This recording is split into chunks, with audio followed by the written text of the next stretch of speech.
Hey, welcome to Real Talk, where I give real answers to real questions from real worship leaders. If you have a question for your future episode, you can head right here. I'll leave a link in the description below to that page, and you can submit your question for a future episode.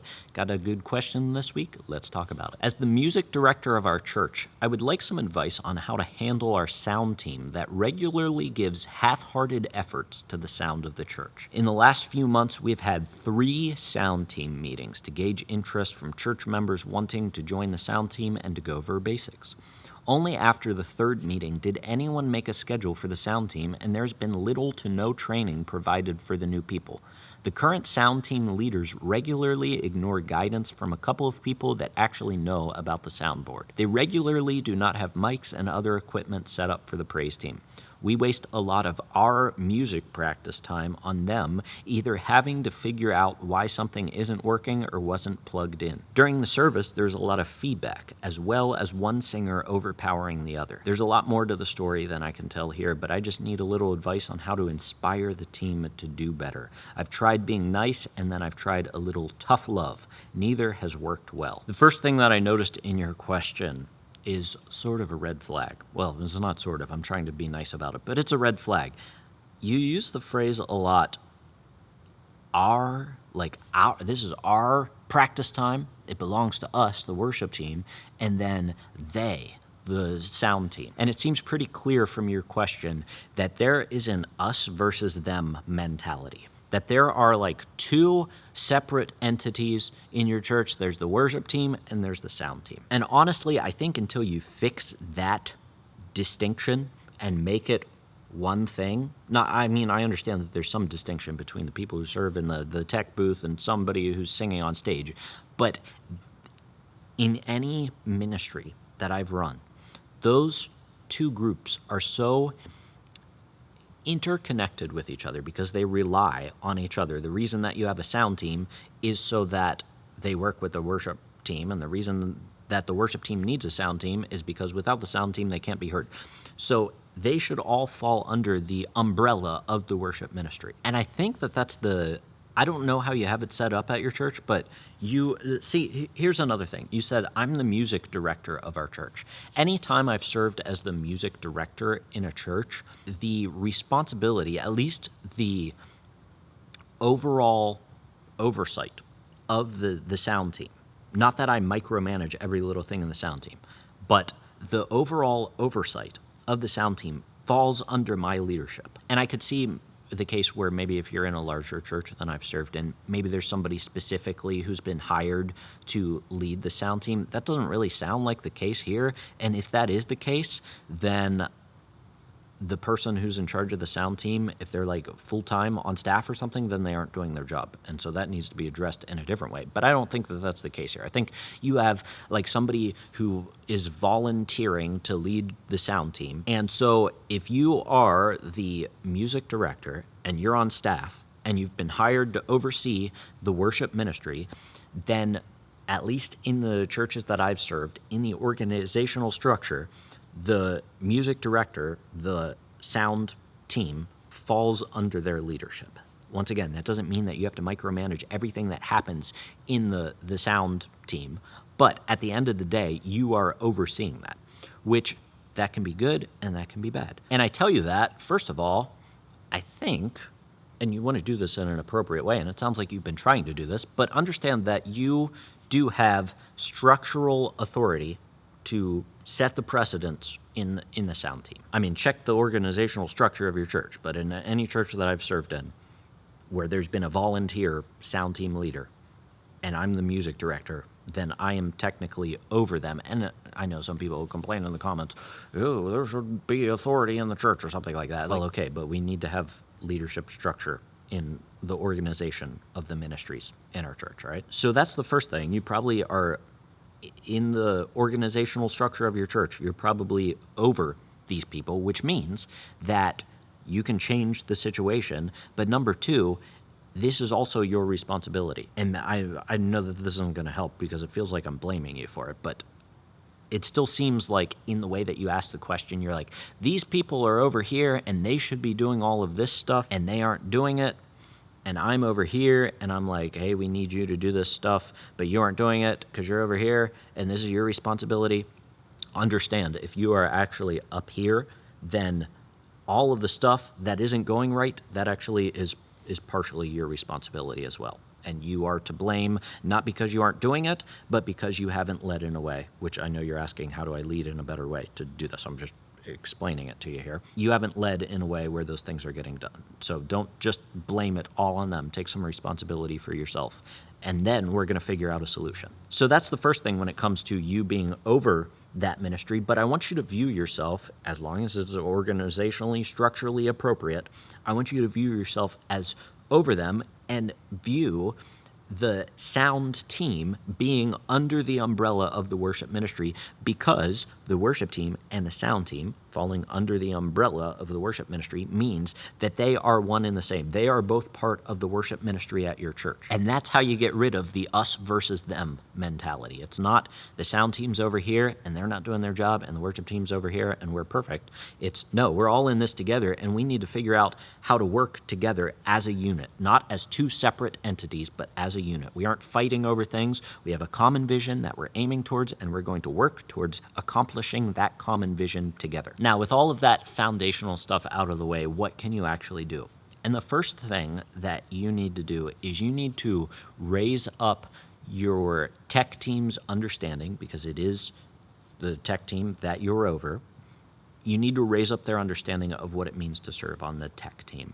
I find a lot of times when it hasn't been taught explicitly, the tech team just sees themselves as the tech team. They don't actually understand that they are a crucial part to what is happening on Sunday mornings. And I want to get them to the point where they view what they do as not just turning knobs, hitting faders, advancing to the next slide.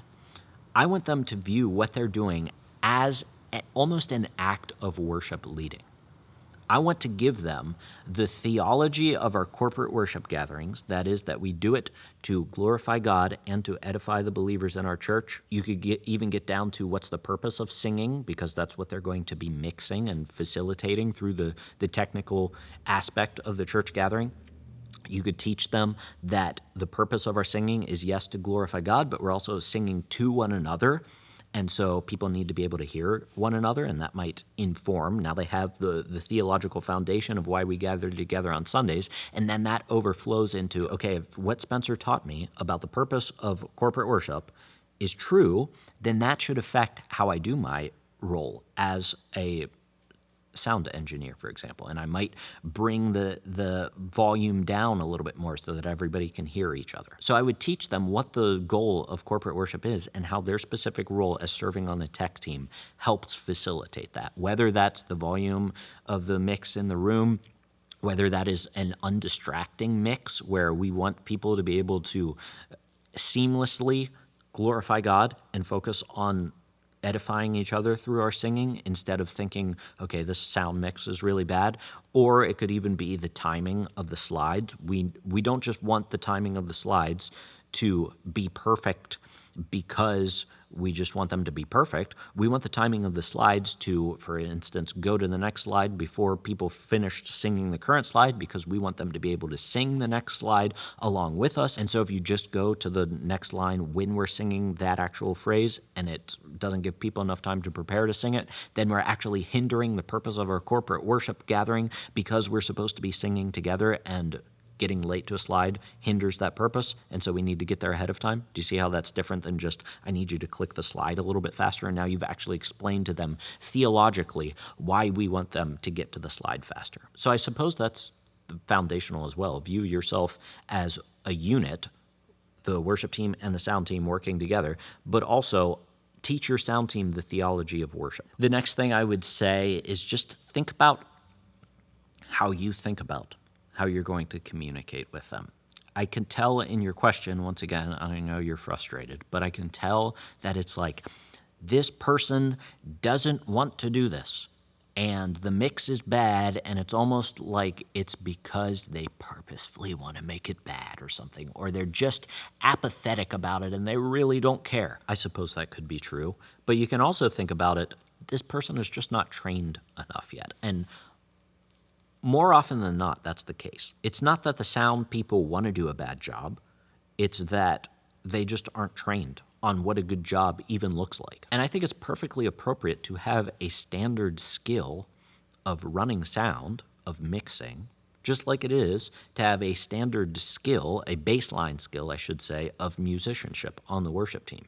If a musician isn't musically gifted enough to be on the worship team because they can't play the songs or they can't sing in tune, then they shouldn't be on the worship team. In the same way, if somebody doesn't know how to mix a band, a group of musicians, then they probably shouldn't be on the soundboard. And so I think just like you can have a set of expectations for your worship team, you can have a set of expectations for your sound team as well. In fact, you could probably even use the expectations that you have for your worship team and just change them a little bit to make them apply to the sound team and use that same document. Your code of conduct, your worship ministry overview, whatever you call it, you could use that document and give it to your sound team. So if you don't have one of those documents, check out down in the description below my worship team toolkit and you can see what mine looks like. I give you my worship ministry code of conduct /overview and you can see how I describe things in there and you can see how that might apply to a sound team as well. But I guess all that to say, don't just assume that because they're doing a bad job, it's because they're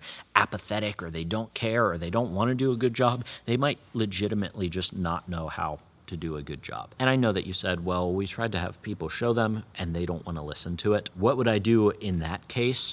I think I would probably have like a sound team workshop. It sounds like you have enough people in your sound team to host a workshop and have the person who knows what they're doing on the board teach these people in not just like criticizing them from the sidelines and saying on a Sunday morning, hey, I noticed that this was really loud and this was really quiet. You need to fix that in the mix. But actually say, this is the objective standard. We're going to have a sound meter, sound level meter, decibel meter, and this is the sound level that we're aiming for, and then teach them how to mix. You can teach them how to use EQ and compression and stuff like that, and do it not just in like this one-off way on a Sunday morning, but have a workshop where they get together and work on that. And then you can say, this is what we're going to focus on for the next 6 months. We want to grow in these areas, and this is how we're going to do it, by focusing on these things. So we're going to be checking in on the mixes. And I guess I would be careful about how I put it because we're not really like